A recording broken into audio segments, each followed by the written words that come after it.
Oh, wait, no longer. Greatness has arrived. Welcome to the Trophy Room, a PlayStation podcast made by the players for the players. I am your host, Kyle Stevenson, aka WhoDatNinja73, and it is here where my best friend Joe and I talk about the latest and greatest in all things PlayStation. Of course, you can listen to the show wherever you get your podcasts and on YouTube at Bad Bit Games. And if you like what you hear, please drop us a 5-star review on iTunes or drop us a buck on patreon.com/badbit.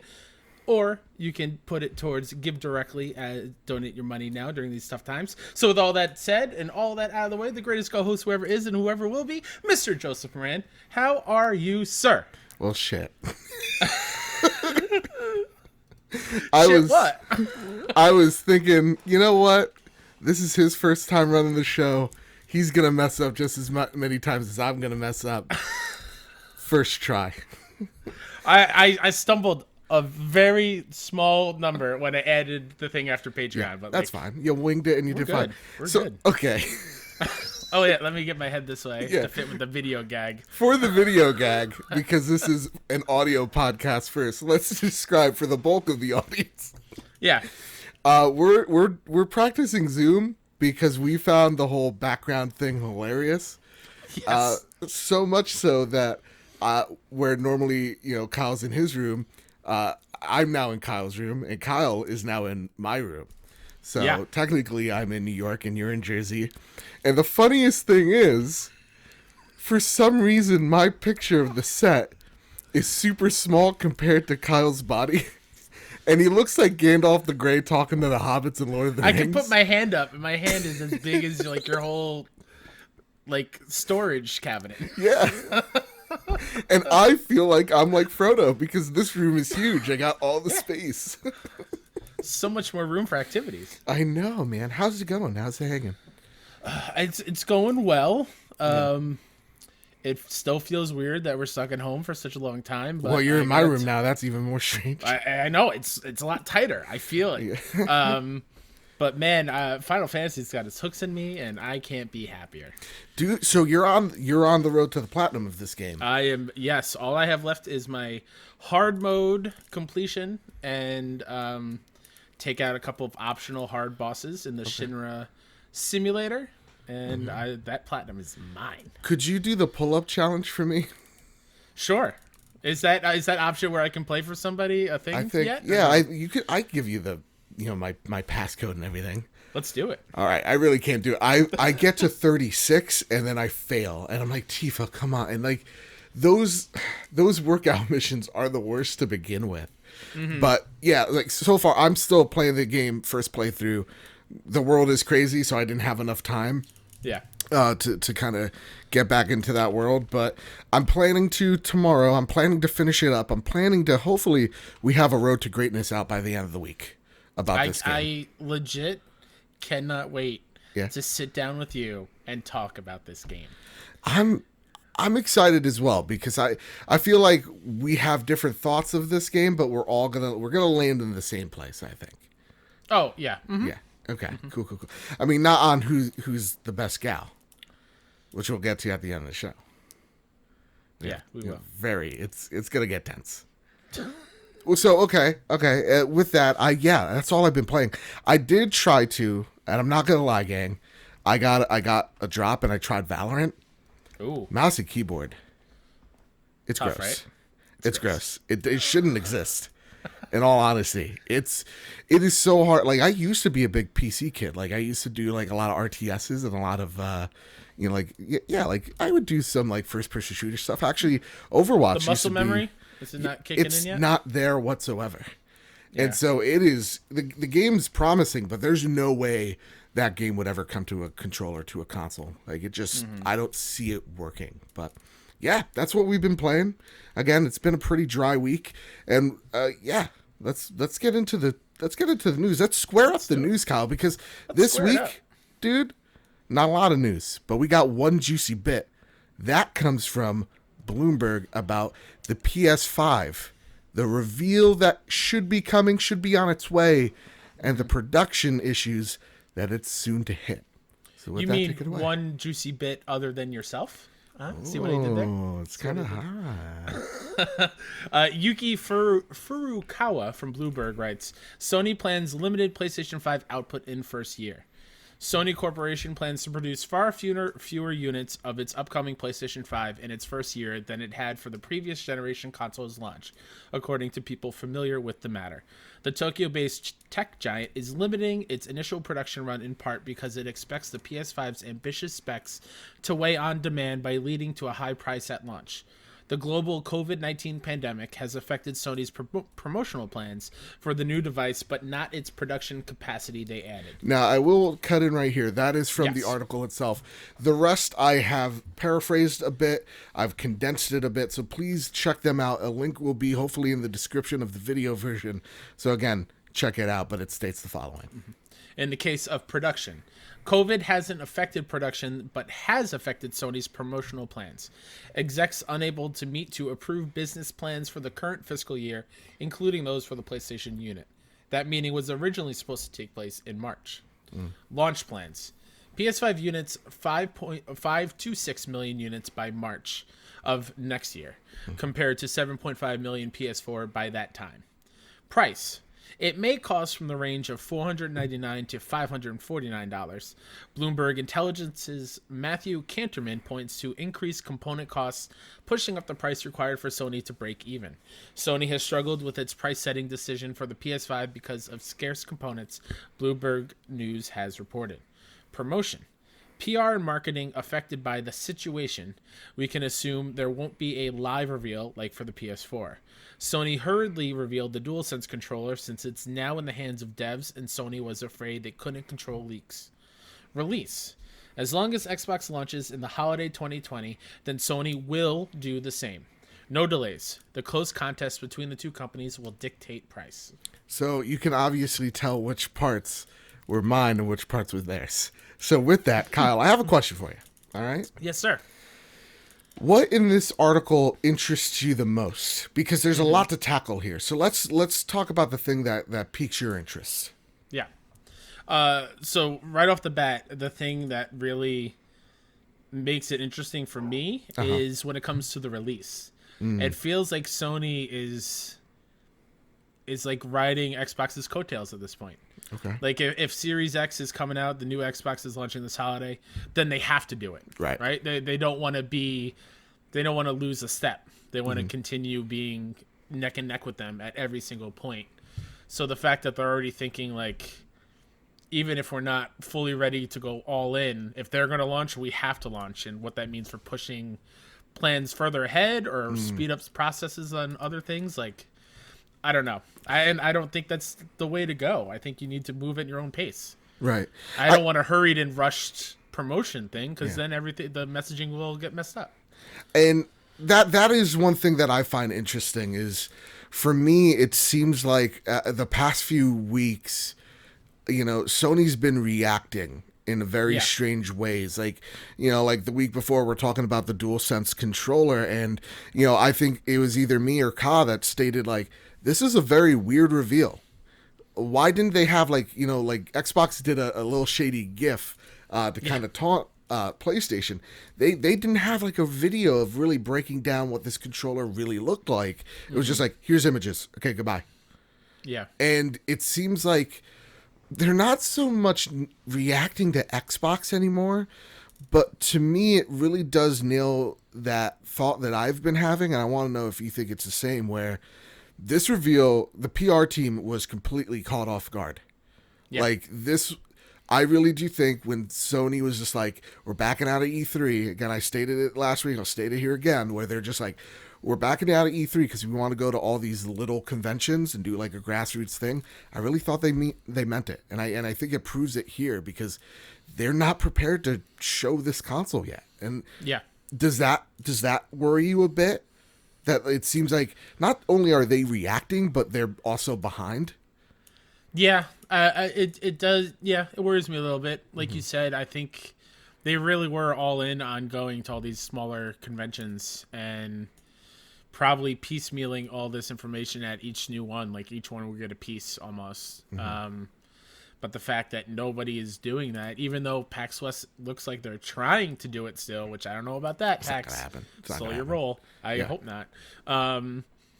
Yeah, like it's. I think they're scrambling. It's kind of like what I imagine like a newspaper office would be like with late breaking news after the newspaper was already printed. Yeah. Like they're rushing around to make changes and then print out a whole new set of newspapers to go everywhere. Like it's almost like panic almost. Yeah. Now, like, again, that's a great analogy because it does seem like, yeah, it's deadline. Come on. Where is it? Does that not worry you entering this generation, that this is not to say that the console's rushed at all, but the way that they're kind of putting it out there is? Yeah, sure. It does a little bit, but I'm trying to remember if it was Adam or Khalif who said, like, the moment they show off a game, like, all that worry will go bye-bye. Yeah.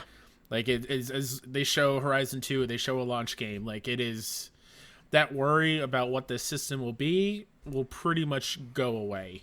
I mean, yeah, the other thing in here, I'm sure we'll get to it next, but, like, seeing what the price is around is you know, kind of what I think a lot of people were figuring. I think $399 would have been a huge get for them, but like that was like a dream almost, I feel like.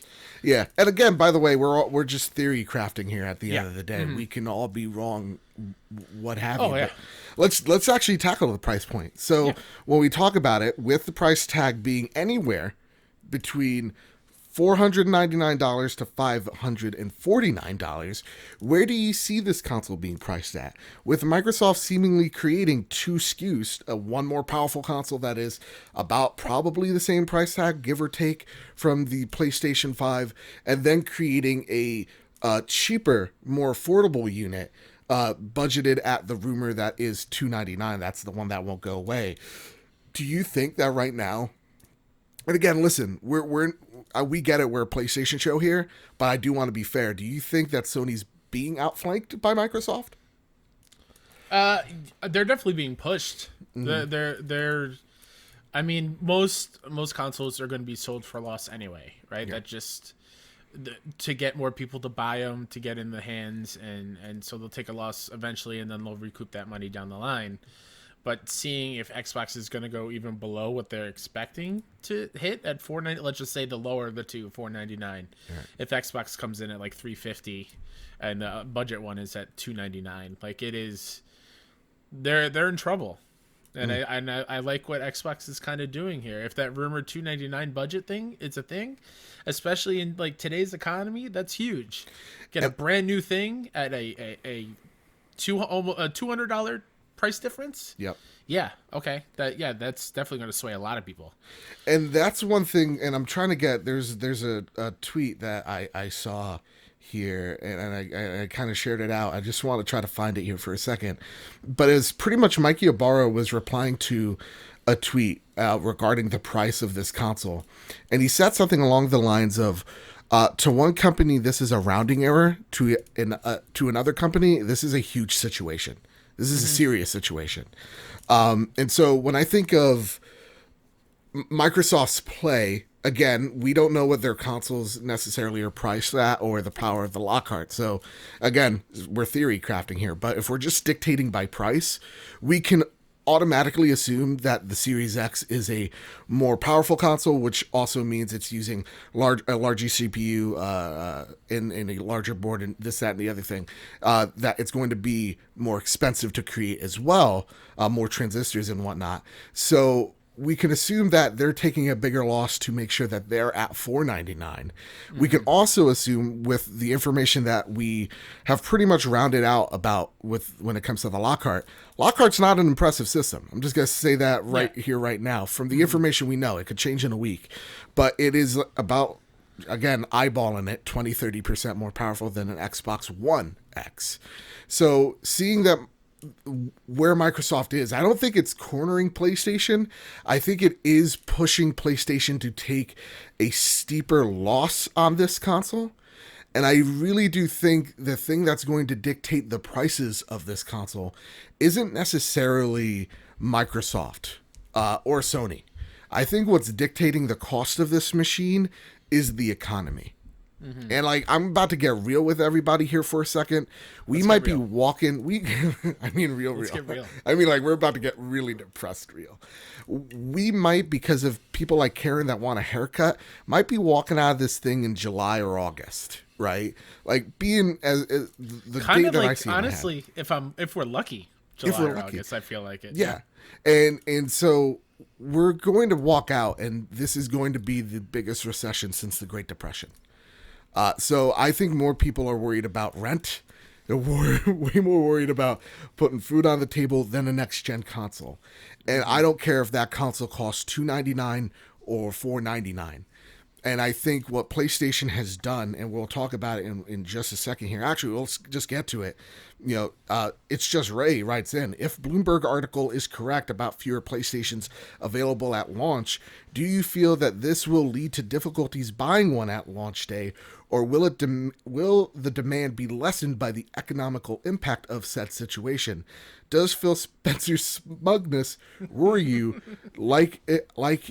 Does he know something we don't? And I think that's the thing here is, I think the economical situation is going to play at hand, where PlayStation knows they're going to sell less, so maybe they don't even feel like they need to drop the price to $399 because they know Sure. This thing isn't going to fly off the shelves, just like Microsoft probably knows the Series X won't fly off the shelves.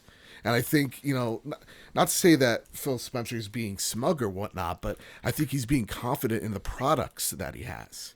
So I don't know. What do you think about that? Do you think Sony's being pushed around, or do you think it's the economic situation, the clout that we're in right now? I definitely think that Sony is being reactive, and in a way that is kind of being pushed around, waiting for something else to move, and then you react to it. Yeah.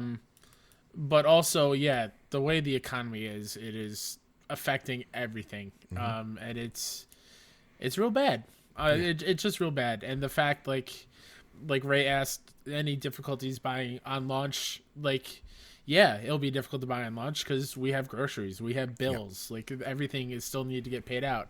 That's not to say that people aren't going to use, for us, we both are qualified for unemployment because of our work situations. There's probably many people in our same shoes that will take that money instead of using it for essentials, like pre-order PS5. Right. I'm not saying I'm above it either. But I'm not saying I'm a responsible adult. But it's then it comes to the thing, we've all heard about Best Buy canceling pre-orders. Right. That will be a whole nother situation.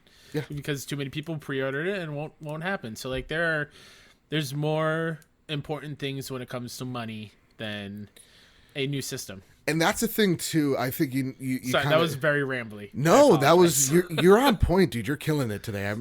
Let's break the fourth wall. Everybody, round of applause. Who that Ninja 73 on Twitter? He's killing it. Thank you. Let me grab my Bloodborne statue and throw it in the garbage while I'm here. What? No, that's mine. There's nothing you can do about it. No, but I think what you said is dead on. It's this echoed voice of there are way more important. First off, always way more important things than what console is going to sell better.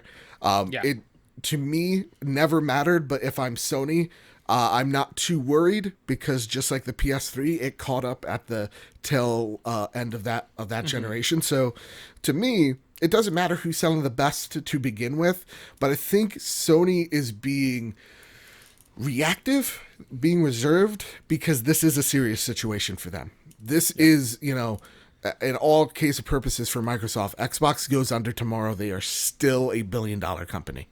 Can't say the same for for Sony if PlayStation goes under, right? So for me, I think there's a lot more riding on this, and Sony, if anything, is being pushed into right directions because of it. Where Jim Ryan's going to dance to whatever position he needs to dance to make this console fly off the shelves. And if that means we're going to start slow in the beginning and work our way up. Remember, the PlayStation 4, yeah, it sold like gangbusters for sure. Sold 7.5 million units in that time. This is going to plan to be shipping around 6. But be aware, those consoles are going to sell out. And I think that's what Jim Ryan is kind of hoping here, is that the components are in a very competitive state. They're being outbid by companies, twice the size of them, right? You got like people like Microsoft, you got people like Apple, Samsung, the whole kit and caboodle going after some of these parts and components. So to me, I think that Sony's being rather reserved, and I like that, because if they let Microsoft say all the things, right, who actually does give a shit? Like, let's be real with each other here. If in 3 weeks from now we know everything about the Xbox, does it really matter what happened today? And what I mean by that is, like, take a look at last generation with the launch of the PS4. Do we really remember any of the news ramping up to the PS4? Maybe the only thing that pops in my mind is like these games that came out on PS3 are getting PS4 versions. Yeah, like that's about, pretty much it. That's about it. But what mattered was that launch, that conference, those sound bites, because then that is them actually going out there and pushing this thing out, going, here's what the PS4 is. So Sony has time to look at what Microsoft's doing and seeing what they've done in the past few weeks, going, okay, PS5 road to PS5 did not work out for us. Let's figure out why that was the case, and let's not do that again here. I think their PR team has to work insanely creatively to get this thing off the ground, and I think that is an awesome. If I know anybody in PR, we like a good challenge. That's exciting to me. And so I bet they're working their asses off to get this thing off the ground, and to make sure what Sony needs to do more than anything is say the right thing right now. Because if they stumble on backwards compatibility, or will my controllers work, or will my headsets work with the next generation PlayStation, that is going to haunt them for years, because that's a miscommunication on a mass scale. So they really have to.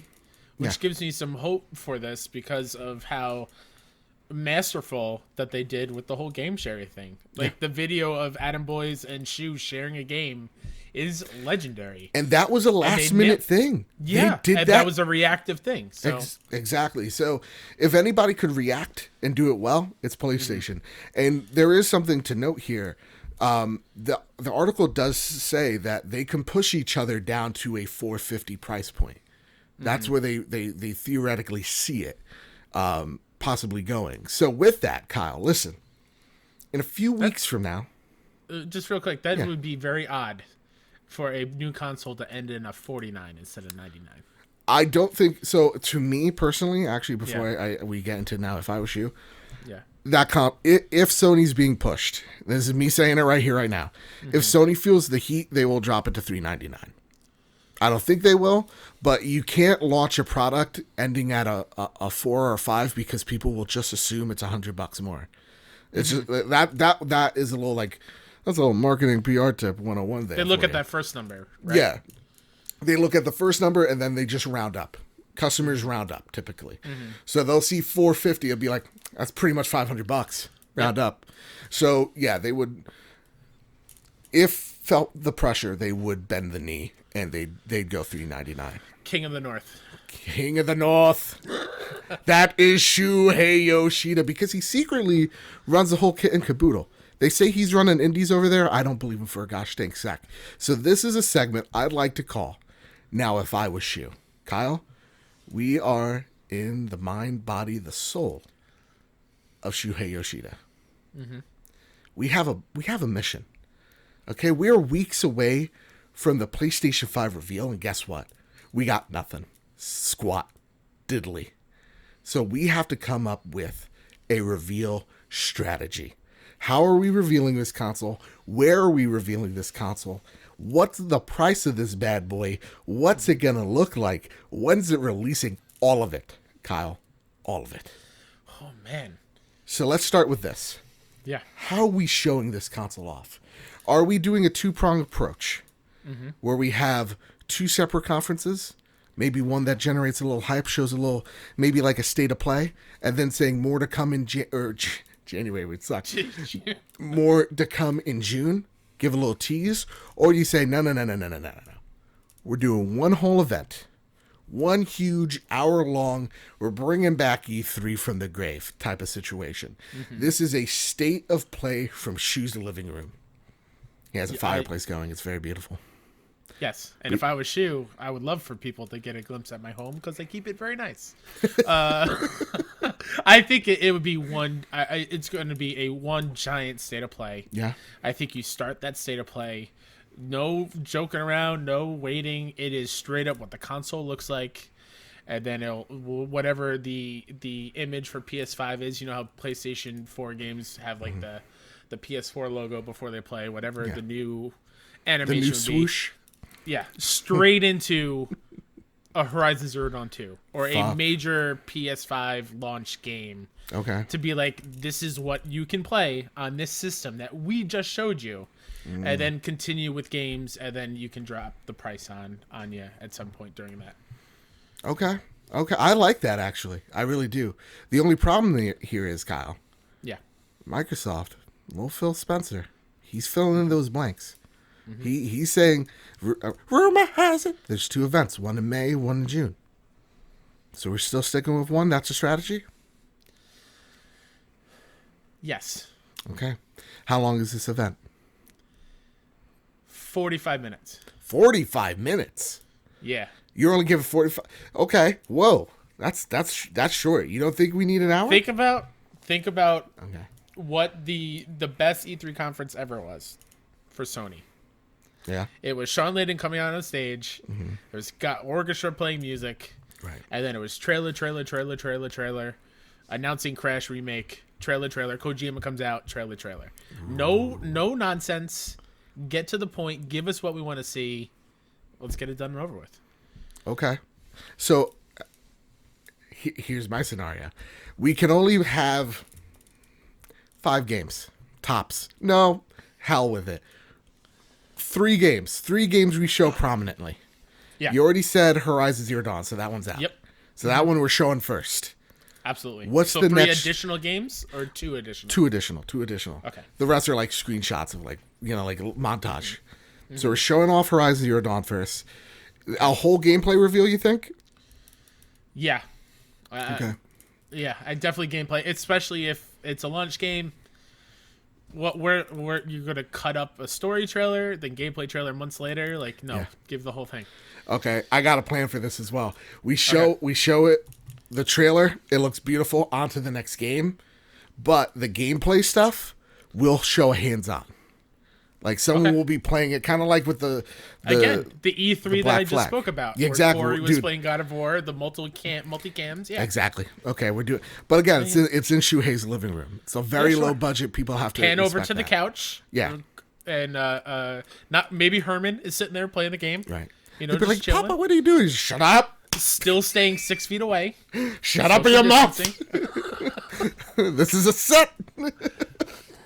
Yeah, I made you Italian. Okay, continue. So you're asking for a second game. A second game. Can I call it? Go ahead. All right. Oh, I know. I think I know where you're going. Where am I going with it? I think you're going with Bloodborne 2, right? Spider-Man 2. Let's do it. Okay. We're just doing straight up balls to the wall. Listen, I love Bloodborne 2. Yeah. Right? But I don't think that's gonna. Bloodborne sold consoles. I platinum Bloodborne. I love Bloodborne. I will go to bat for it. It's my ride or die homie, right? But I don't think for a launch game, because this game is coming launch. Oh, actually, then it can't be Spider-Man. Fuck it. Uncharted 5. Whew. All right. Because we know that it's not Santa Monica. What's the studio that usually does MLB the Show? San Diego. San Diego, right? Aren't they? I believe they have a second studio working on an Uncharted game. That was the rumor, yes. Yeah, and I think that rumor is real because they're not going to let that franchise die. So I think we're going to see that. What it's going to be, God knows. I'm not here to predict the future, but what I do know is that's a launch game. All right. We need to go, because here's the thing, Kyle. We need to go head to head with Halo. Yep. Nothing's doing that better than a Horizon, than an Uncharted combo, a Wombo combo they call it in the industry. What do you say about that? I say that's fantastic. Okay. For me, then I get to pick the third one. Yeah, pick the third one. Blue Point comes out swinging. Yeah. And it's whatever Blue Point is working on, whether it be. I'm gonna give them carte blanche when it comes to genre, because there's so many teases they're hinting at. I think whatever they're going to bring back, it's going to be a beloved PlayStation IP. So Demon again, Souls? it could be Demon Souls. It could be Metal Gear Solid remake.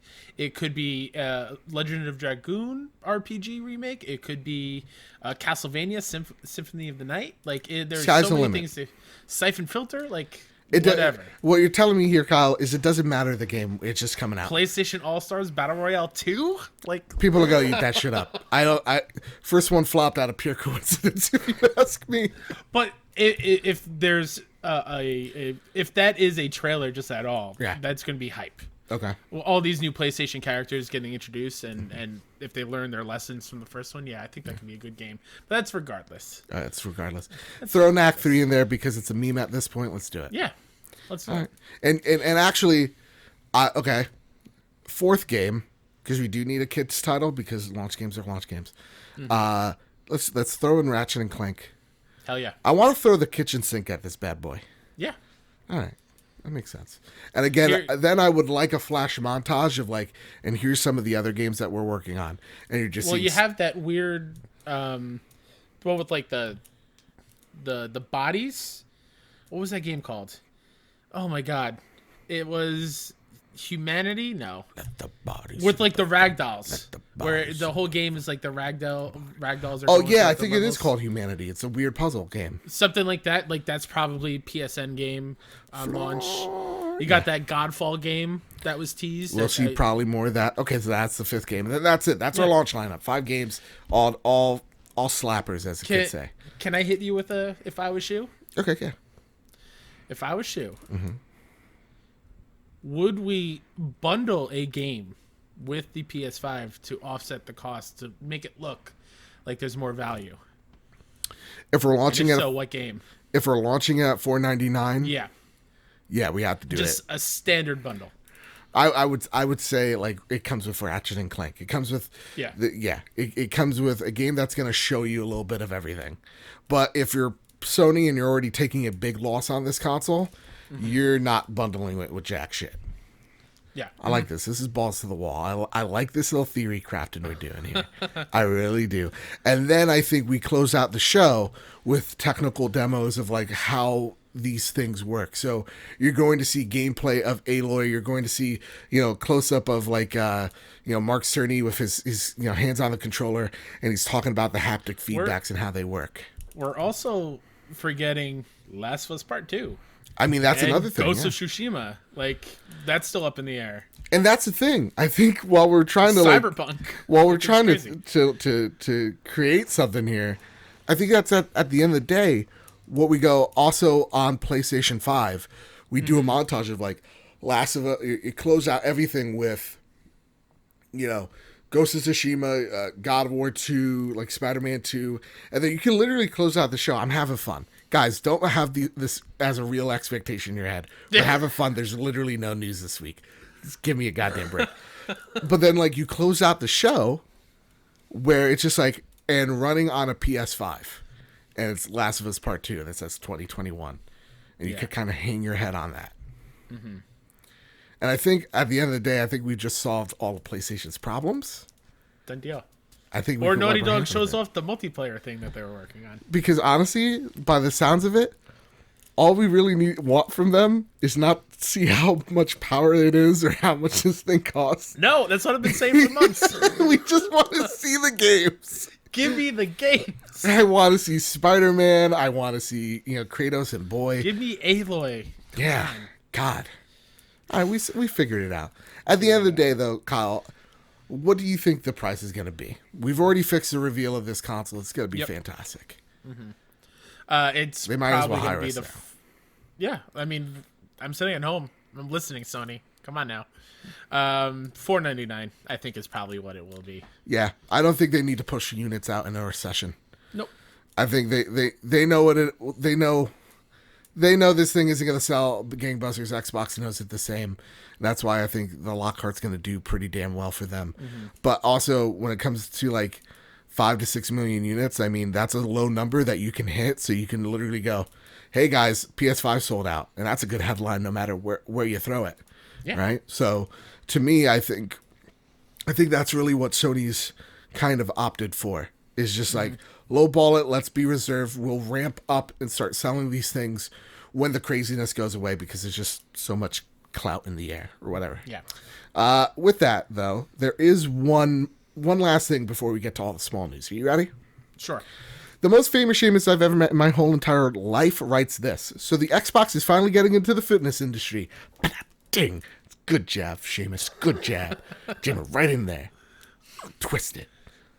Anyway, how do you compare the PS5 logo to the Xbox Series X logo? Kyle, I know this is small beans at the end of the day. Yeah. We're fitting it in here. Why not? What did you think about the Series X logo? We made fun of the big deal that the PS5 logo was when it was first shown off, right? Right. But at the end of the day, I love the classic design more than whatever this X is. Yeah, if it ain't broke, don't fix it. And I actually go on and Twitter.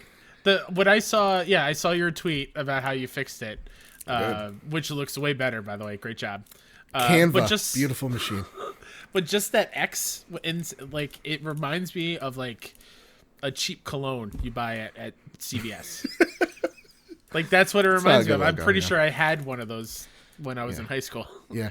I mean, like, and at the end of the day, no one's like, I'm not buying an Xbox because of the logo. No. You know what I'm saying? It just looks a little silly, and we don't know where that thing's going to go anyway. It could just be on, the top right-hand side. But, I do like that PlayStation. I think with me, what I've liked, what they've done is they'll refine things, but they won't outright throw them away because I think they kind of understand the brand a little bit more, or branding in general. You don't just toss a thing aside. You want that to be your symbol. And I think when they try to deviate and do the Spider-Man PS3 logo, it bit them in the ass real hard. And that's why you've seen such a small evolution between PS3, PS4, and PS5. If it ain't broke, don't fix it. It's not like you're seeing, Disney change their logo. And and when you see companies like Apple do it, it is way more refined, way more, I guess, drastic is a word I like to use.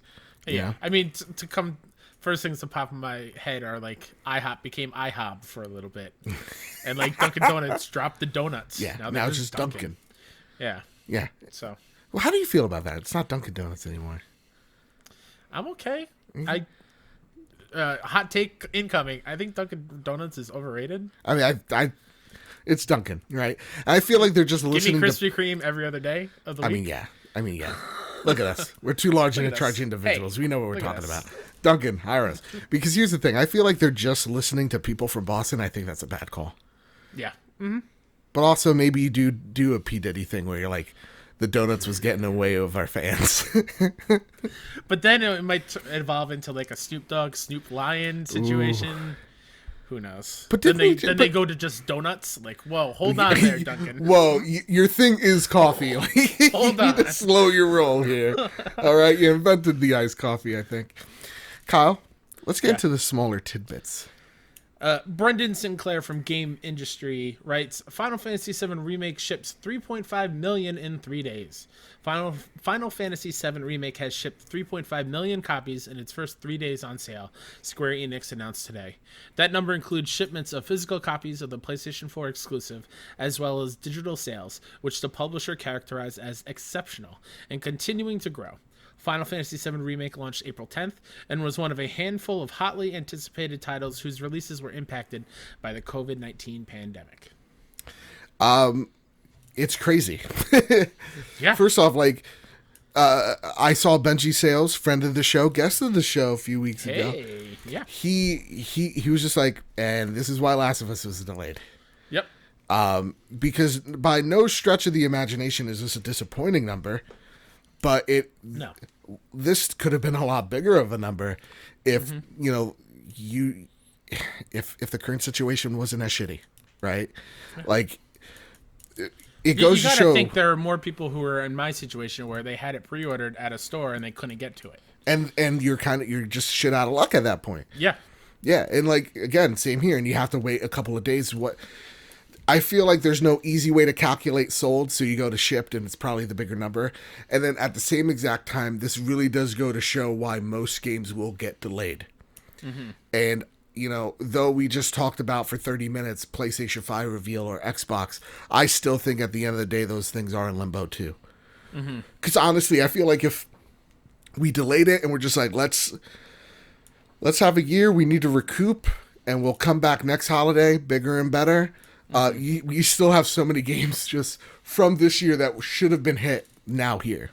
Yeah. In 2021. So, like, it does suck, but the numbers are still impressive to go to see that even this global pandemic, this thing is doing as big as it did in one platform, right? Because when Final Fantasy 15 released, I think they sold 5 million in one day, if I'm not mistaken.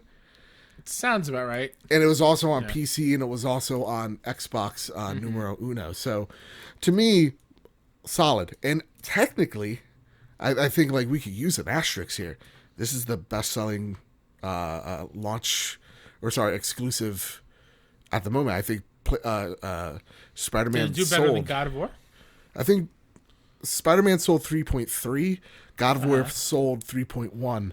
But with this weird shipped thing, yeah, we don't know. And also, digital units and physical units. My question here for you: how long do you think the tail of this game is going to be? Now that we are where we are for this many months, and for the foreseeable future, this is the last big launch. This and Animal Crossing. I think it's still going to keep going strong. Yeah. I mean, the word of mouth is crazy. It's almost at the same fervor as Animal Crossing was on Twitter, like within a few days of release, and it's now 12 days out from release. Yeah. I'm still tweeting about it all the time. Like, so are a bunch of other people. So, like, it is still at the forefront of social media, and I think that will continue this upswell and still want people to go get this game if they haven't already gotten it. Yeah. And I do at the end of the day think this game still a huge get for PlayStation. I think it's going to, hopefully we'll see a long tail on this game like we're seeing with the Witcher series right now, right? Where like CD Projekt Red came out and they showed over time this thing is an unrelenting force that just continues to sell or to sell. So to me, this is still great news. It's kind of shitty because, we know they could have done better. We know this is a great game. I bet the team wanted this to be as big as they could, and it kind of sullied that, but it's good to know that the game still was a massive success either way. Yeah. With that, Famous Seamus writes in, what's your guys' favorite sword from any game? So it's hard for me to pick a sword that's not in Final Fantasy VII. How dare you? I mean, Buster Sword is classic to me. So is Sephiroth's sword. The Maris... Oh, God, I'm going to say this wrong. Masamune, I think is the name of it. You can yell at me all you want on Twitter. That's fine. I should know better by now. But when it comes to other swords, I love... Oh, God, what was his name? Nightmare from Soul Calibur? With that giant sword with like an eye in the hilt. Oh, that thing was dope. That thing was pretty cool. Yeah. Excuse me for a sec. I have something in my drawer. It's okay. It was a wet one. I know that's kind of gross, but I'm fine. Oh, the worst qualifier to follow anything. It's a wet one. It's a wet one, guys. You know what my favorite sword is, Kyle? What? Talked a little about it the other night. Thunder Fury, the blessed blade of the Windseeker. It's a legendary sword wielded by Thundernan, Prince of Air, the prince son of Alkiar, the Wind Lord, and was attacked by Ragnaros, the Fire Lord, in an attempt to heighten the already impressive power of the fire elemental held. Ragnaros succeeded. However, Thundernan power could not be completely taken into this form. Wow, you really let me have this. I thought you would have cut me out like a while ago. Get out of my room. I'm sorry. No, that's a sword from... I'll leave. That's a sword from World of Warcraft. In all seriousness, though, my favorite sword, we're swinging it. You're going to expect the cop-out, right? Bloodborne, it's been 1,800, whatever. It's not. Gang, what do I tell you that I love more than PlayStation? and possibly my family. Fortnite. Apex Legends. The fuck did I just talk about? I know, that was the joke. Oh, okay. You really got me there. You got me. Like, what the hell? It's Frostmourne. Frostmourne is dope. Warcraft 3, Warcraft Wrath of the Lich King trailer. I watched that. I still get goosebumps. I watched the side-by-side of that Game of Thrones shot in that trailer. Whew. Kyle. My blood gets a-flowing. That is one badass sword, because on the hilt, there's like this goat head, and every time it kills someone, it takes their soul, it's trapped in the blade. And Arthas kills his father, so his father's talking to him about being a kid, about rallying their people. That's like the greatest power that a king could wield, but it's just an army of the undead, and they're all coming to life, and the invasion's about to begin. Come on, that doesn't sound a little cool. Sure. All right, fine, I'll go with Salt Cleaver Bloodborne. Marcus O'Neill writes in, now that we've had a little time to reflect on Final Fantasy VII Remake, I think we can all address this important topic. Please give us your definitive rankings of characters in terms of hotness. Now, Ray was just like, Joe, you're not doing, no. Not like this. We need to have a vote. Democracy, Kyle. It's about democracy. Who's the best Bay in Final Fantasy VII? So I put out a poll. You only have 4 hours to complete it. Very scientific. Number 1, Kyle. Who's your boo? In your heart of hearts, before we get to the poll, yeah. Who's your boo? Who's my boo? You're asking me that question? Yeah, who's your favorite? Hold on. Hold on. I was doing something. I clicked the wrong button. Who's my boo, you asked? Yeah, in Final Fantasy VII. Who's, as it's not going to work. Oh, it's not going to work. It's Cloud Shoulder. That's no, romantic. It's not. Oh, wait. Hold on. Was I in the way? Yeah, you were in the way a little bit. I was in the way? Ah. Who is my boo, you ask? Video, audio listeners, this is a video gag. It's clearly Aerith, right? Yeah. It's clearly Aerith, especially in this version. They've done such an amazing, good Lord almighty, amazing job of giving her more character depth. And she is the best option in my eyes. All right. Okay. Yeah. Kyle's like, here's the thing about Aerith. Bit of a creep. And we'll get to it on the road to greatness, especially when Aerith was a girl. There's one cutscene, she says a line where I'm just like, that's a like that is next scene that parent is dead and like listen deadpan into the camera, you know. There are reasons, but again, we'll go into it at Road to Greatness. I'm telling you, I would crazy hot scale is it's up there. I have taste, Kyle. Okay, when it comes to fictional women that don't have taste, yeah, that's what I'm saying. When it comes to women that don't exist, that are just polygons, Tifa. I mean, yeah. Can you Obviously. Not? Let's be real here. Okay, let's go. Yeah. Can you not go wrong with any choice in this entire game? Oh wait, well the choices were Tifa, yeah, Aerith, Jessie, and Cloud in a dress. Sure. Now the winner was Tifa. Yep. And again, you can't go wrong at either pick. No, because they're not real. Yeah. And honestly, that's as far as this gag has gone for me. But hey, listen, whatever, Rule 34 exists. Sorry, Tim Wolf's son. He's about to get introduced to a lot more stuff. Listen, I'm not here to judge. You know me. I'm an accepting bunch. Tifa wins. Number 2, Kyle, who do you think wins here? Aerith. I thought you just said Aerith was 2. No. Oh, okay. I miss. It's not Aerith, then. Unfortunately. Jessie, then. It's because God exists. God is beautiful, and in all things can be achieved through His grace. Yeah. Cloud in a dress is number 2. I have some issues with this one. Oh, really, Kyle? Yes, okay. I do. Yeah. You need to specify which dress, because Cloud looks much better in a certain dress. What dress are we talking about? Shout out to the black and blue one. Yeah. That is my pick. Okay. Right. So if we're both banging Cloud, that's fair. Because I got there's 3 different, very, very slight spoilers. There's 3 different dresses. One of them is like white and black, and like he has a hair that's a mullet. It's just straight up mullet. It is. So when like Andrea's just like, you look beautiful. I'm like, I look like I'm from the 80s. Oh, and again, slight spoilers when it comes to my pick, Aerith. Yeah. They did her real dirty with her bad dress, and I put that in quotes. Why do you say that? So, like, it's spoilers, so I won't go into it. But all right, Road to Greatness. There's something that happens in that scene that I'm like, come on, you need to respect Aerith a little bit more than what you did in that scene. But I digress. Fair. The third pick's Jessie.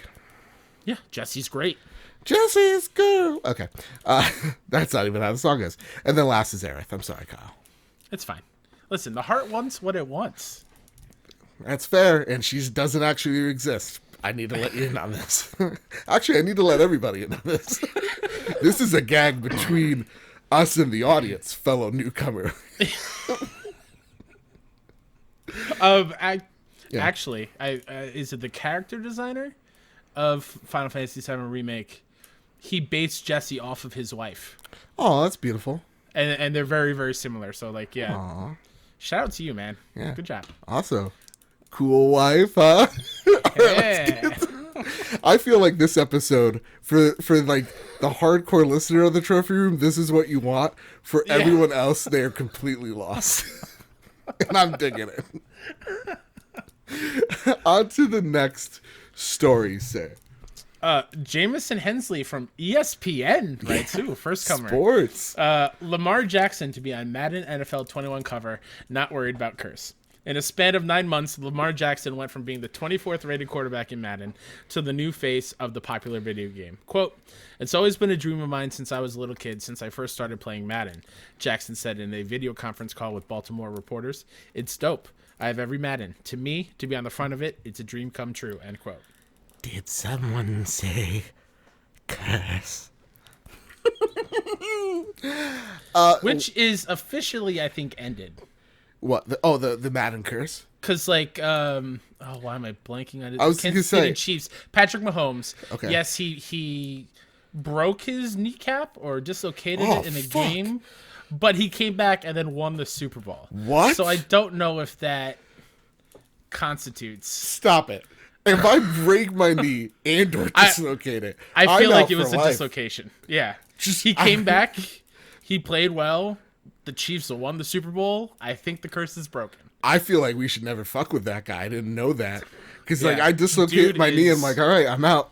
He is, if you ever watch the NFL and you watch Patrick Mahomes play, he is pretty much you controlling a Madden character on rookie difficulty with all the cheats on. Like, it is insane to watch him play. So, like, it doesn't shock me he comes back from a dislocated kneecap and wins the Super Bowl. Fuck.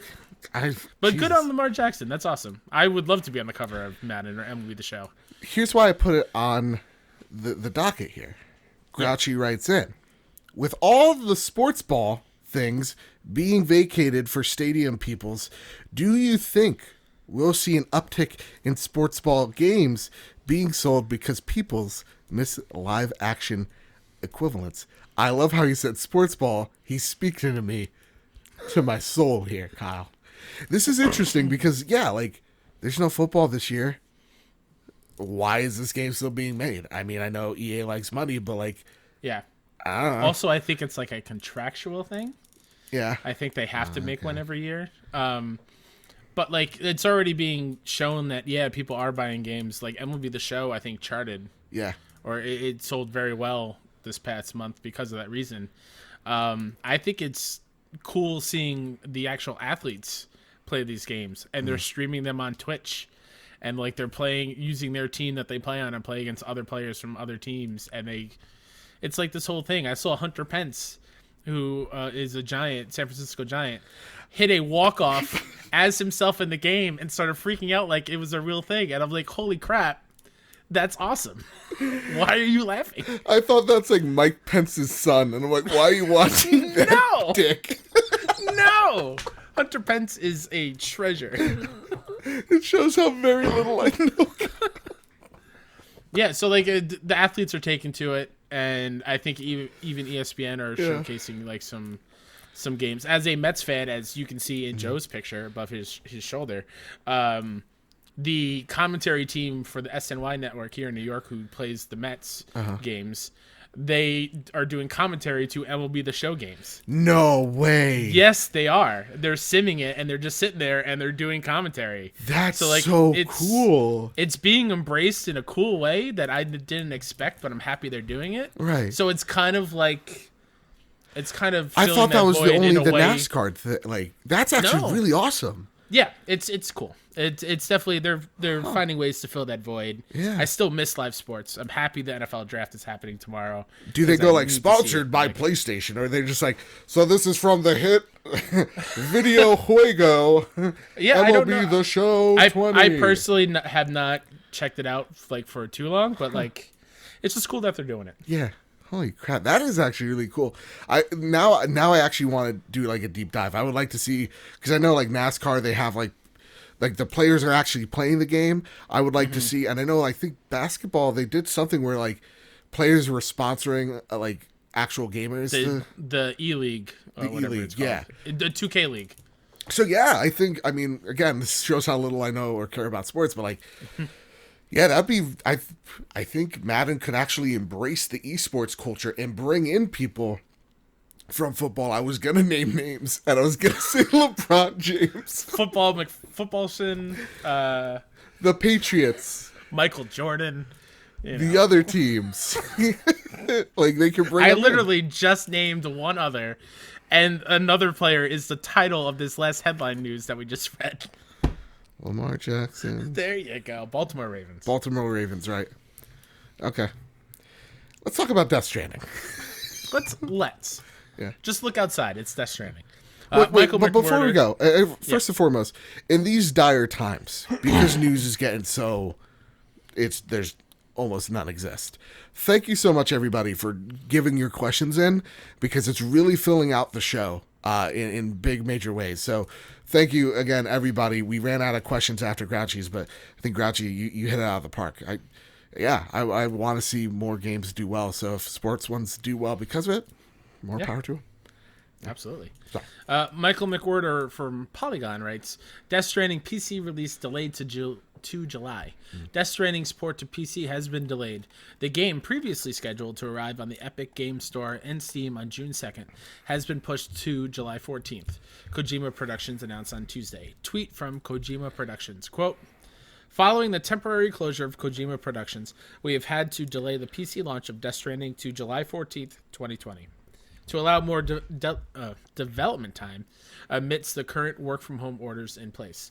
Thank you all for your patience and continued support. # keep on keeping on. End quote.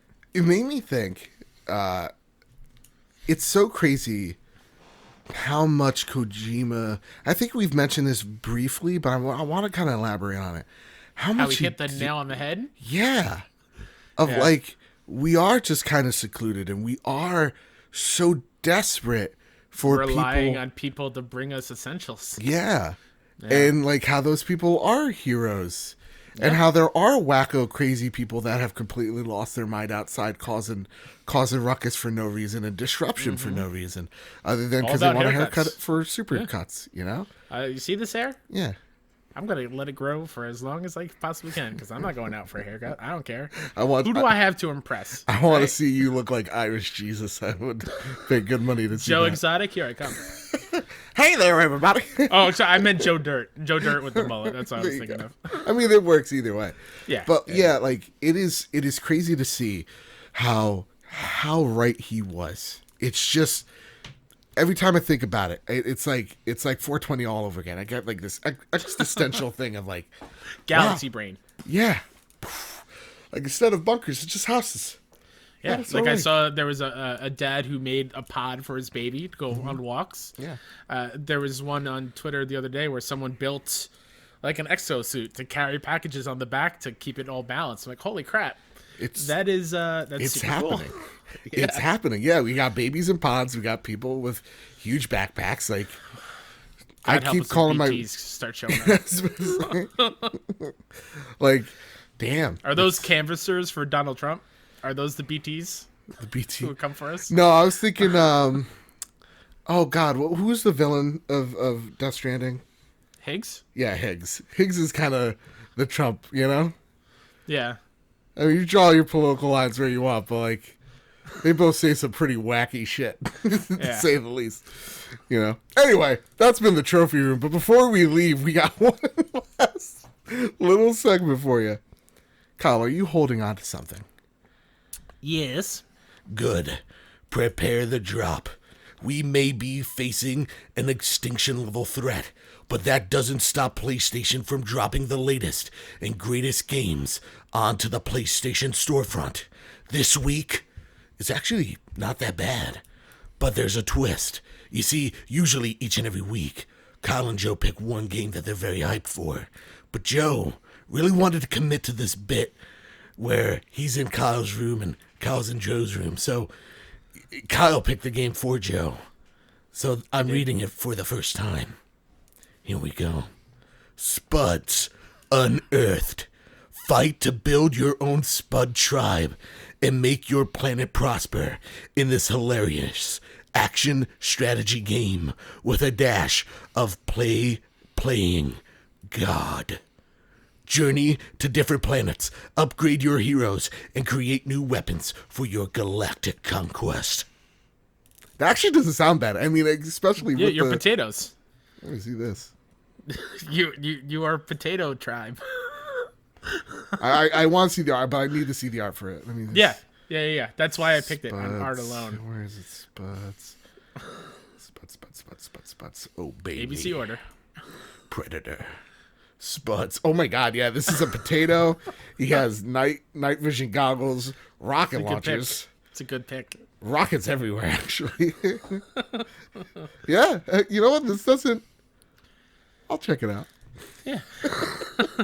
My pick this week is, we obviously have to shout out Predator Hunting Grounds. Hunt or be hunted in this asymmetrical multiplayer shooter that pits human against predator. As part of a fire team, complete missions before the predator finds you, or be the predator and hunt your prey. What do you think before we?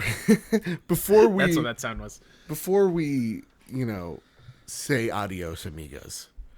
Yes. Where do you think Predator Hunting Grounds gonna lay? When everything's said and done. What's that score looking like? You mean, okay. Oh, you mean review score. Yeah. 6.5.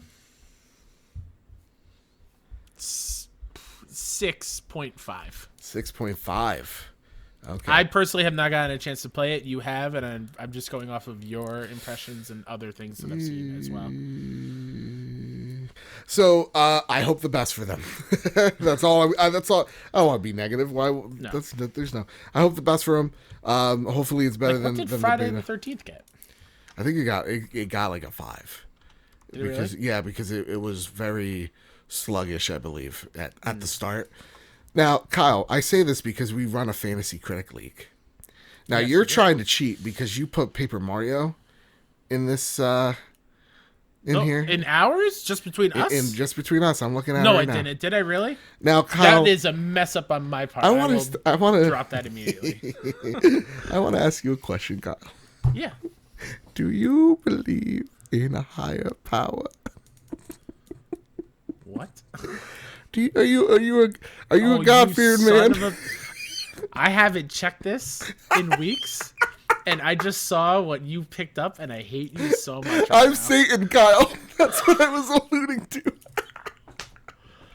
For everybody who doesn't know, Kyle's favorite game is Rogue Legacy. And I, underneath Kyle's nose, picked Rogue Legacy 2. I'm so mad. Just to be a dick. I'm a good host. Kyle is upset, everyone. I'm mostly upset that I mixed up the leagues and picked Paper Mario in our PlayStation only thing. So that's genuinely my bad. Kyle, guess who has how paper? the fuck dare you? Guess who has Paper Mario in the everyone else league? You do. Me. I'm a dick. That's why I think I got him confused. Ah! Sorry, headphone users. Oh, Kyle, that's been the Trophy Room, a PlayStation podcast made by the players for the players. First off, I'd like to tell you, Kyle, it's been that way for 2 weeks. I told you I have not checked in weeks. Oh gosh. You were sitting on that for weeks? To pour salt on the wound, I think you only put a buck in. That's fine. That's what I do.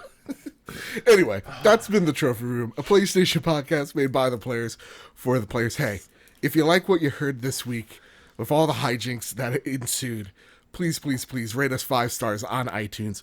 We are 3 or 4 reviews away from the ever glorious, the ever amazing review score of 69. Hey. And I want to actually, if I could, take a second, go to the bounty board and close out the show this way with the 2 reviews that we got on iTunes. Let's first start with Todd Oxtra because, Todd, I'm so sorry. We should have done this 2 weeks ago. This review goes from the great Todd Oxtra. This should be your go-to PlayStation podcast. He rates it 5 stars. He says, Joe and Kyle make you feel like a part of the PlayStation conversation. Joe is passionate and always brings the funny. Kyle keeps the show on track. God, he does. And adds great insight. Thank you, Todd. Thank you so much. And Todd is not an Apple user. So he actually literally, he made an iTunes account, uploaded iTunes, gave us that 5-star review. So thank you so much, Todd. Go to his podcast, Secret Friends Unite. It's fantastic. Charlie, I love you so much. The next review, humble and fun. This comes from Denim Pants 9. He writes in, or they write in rather, shouldn't assume. Joe and Kyle have such great chemistry. Their topics are pertinent and always really interesting. They keep getting better with every episode as well. I don't know about this one. Joe is seriously nailing that intro. Well, Kyle did it, and it was his first time. I don't know about that anymore. Honestly, this is my new favorite podcast. Excellent guests, and they care about their communities anyway. Stoked to hear more. I hope you're still sticking around after this one, because this one is honestly a ton of fun. Lord knows I'm not after that betrayal. It was all, but thank you for those reviews. They're very if you nice. want, no, honest to God, I'll drop it. You want me to drop it? Please. You got it fair and square. My bad. Okay. I'll allow it. He'll allow it. Guys, that's been the Trophy Room. Again, thank you so much. Go to iTunes, rate us 5 stars. Instead of going to Patreon, go to savethekids.org. Please donate, even if it's $1. Kids are going hungry. Kids need your help. So any amount really does help. Any organization you're giving it to really does help in this trying time. With all that said, with all that out of the way, Kyle, would you like to take it away, sir? Sure. You can find me at WhoDatNinja73 or on PSN. My podcast, all about the best friends of the Kind of Funny community, is at BFS Talk Funny on Twitter. And yeah, if you're in New York, kindofnyc.com, twitch.tv/kindofnyc. If you want to do that, we stream a couple nights a week, all that fun stuff. Yeah. I feel like we really did set the tone of this episode when we did the Zoom backgrounds. Really. Well, I didn't realize I was doing the outro also. I thought I was only doing the intro. No. That's I didn't tell you. So I'll do the outro. Don't worry about it. Oh, okay. But no, this was a fantastic episode. Also, I love when it's I agree.